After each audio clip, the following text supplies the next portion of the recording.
கலாத்தியருக்கு எழுதுகிறோம் முதலாம் அதிகாரம் 1ஆம் வசனம் முதல் 5ஆம் வசனம் வரை. கலாத்தியர் 1ஆம் அதிகாரம் 1ஆம் வசனம் முதல் 5ஆம் வசனம் வரை.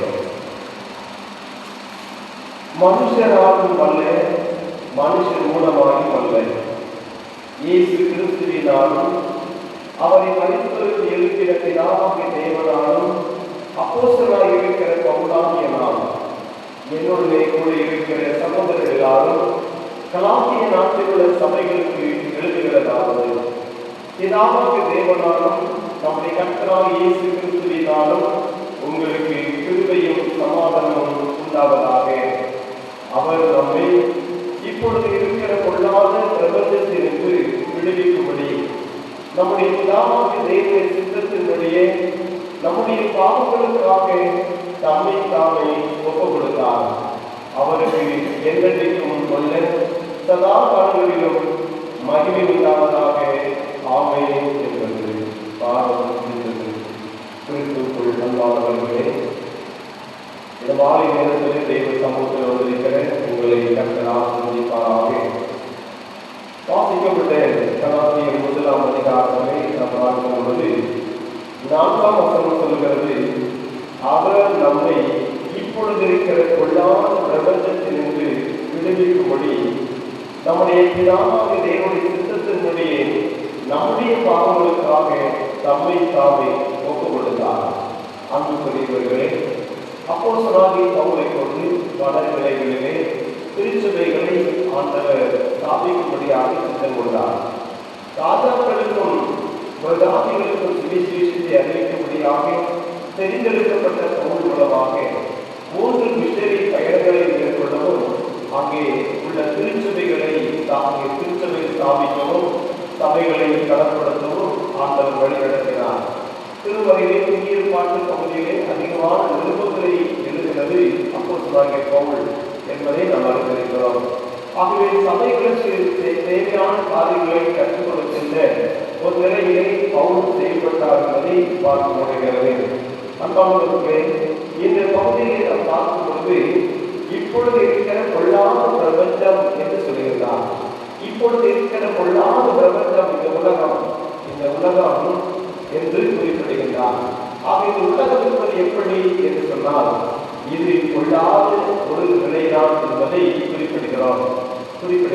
அன்பானவர்களே, ஆக இந்த உலகத்தின் அதிபதியான அதுதான் இயேசு சொல்லும் பொழுது இந்த உலகத்தில் அதிபதி என்னிடத்தில் வருகிறார், அவனுக்கு என்னிடத்தில் ஒன்றுமில்லை என்று சொல்வது நிமித்தமாக இந்த உலகத்தில் அதிபதி சத்துருவானவன் என்பதுதான் நான் பார்க்க முடிகிறது.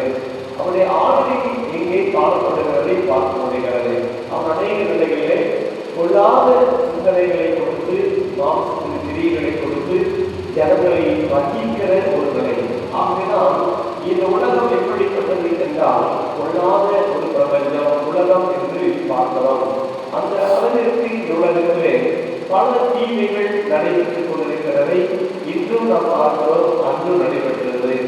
அன்றும் நீதிமானாக இருந்தவர் குற்றமில்லாத உடைய இரத்தப்படியை சிந்துவதற்கு உடன்பட்டார்கள். ஆண்டவர் இயேசு கிறிஸ்துவின் இரத்தத்தை சிந்துவதற்கு உடன்பட்ட ஒரு பிரபஞ்சம் தான் இன்றைக்கும் நீதிமான்கள் துன்புறுத்தப்படுகின்ற ஒரு நிலையும் இன்றைய காலகட்டங்களில் இருக்கிறது. அப்படியானால் இந்த பிரபஞ்சம் இந்த உலகமானது பொல்லாத நிலையில் இருக்கிறது என்பது உண்மையான காரியம்தான். ஆனால் இதிலிருந்து விடுவிக்கும்படியாக தான் இந்த பொல்லாத பிரபஞ்சத்திலிருந்து விடுவிக்கும்படியாக குமாரனாகிய இயேசு கிறிஸ்து தேவனுடைய சித்தத்தின்படியாக நம்முடைய பாவங்களுக்காக கொடுத்தார். ஆக இந்த உலகத்தின் பொல்லாத பிரபஞ்சத்தில் வாழுகிற மக்களுடைய பாவங்களுக்கு விடுதலையாக்கி தேவனுடைய நாமத்துக்கு மகிமையாக இந்த பிரபஞ்சத்திலிருந்து ஒரு மகிமையான ஒரு ராஜ்யத்திற்கு கடந்து செல்லும்படியாக இந்த ஒரு பாவ உலகத்திலிருந்து விடுவிக்கும்படியாக பிதாவின் சித்தத்தை நிறைவேற்றும்படியாக தான் குமாரனாகிய இயேசு கிறிஸ்து உலகத்தில் வெளிப்பட்டார் என்பதை இந்த பகுதியிலே அப்போஸ்தலனாகிய பவுல் குறிப்பிடுகின்றார். ஆகவே இந்த உலகத்திலே அவர் ஆண்டவராகிய இயேசு கிறிஸ்து வந்த நோக்கம் என்ன? நாம் எல்லாரையும் விடுவிக்க வேண்டும் என்பதுதான். பாவத்திலும் அக்கிரமத்தில் மரித்து போன நிலைகளுக்கு உயிர்ப்பிக்க வேண்டும், விடுவிக்க வேண்டும். பொல்லாத அதிலிருந்து பிரித்தெடுக்கப்பட வேண்டும் என்ற ஒரே நோக்கம்தான் இயேசு கிறிஸ்துடைய வருகையாக அவருடைய பிறப்பு முதலாவது வருகை அதற்காக தான்.